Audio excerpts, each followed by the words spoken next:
Motorized bike build. Doing this for my own record. And it's all anti-theft stuff, to try anyway. I don't know what the cops would do.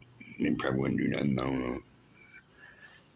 But, this is for my YouTube page, too. Gonna do a weld on this, since I can't get it all the way tightened. The maintenance man here is gonna weld it. Watch out, cat.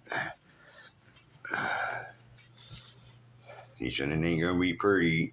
I said it ain't pretty now. I just spray painted black. Little Apehanger handlebars. Watch out, cat.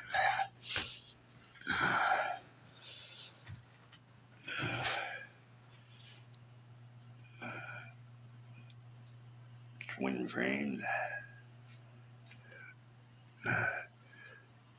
It's gonna be cool, I think. Here's my other one.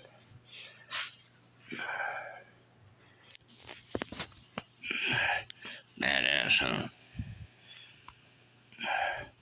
It's got 2 alarms on it, anti-theft.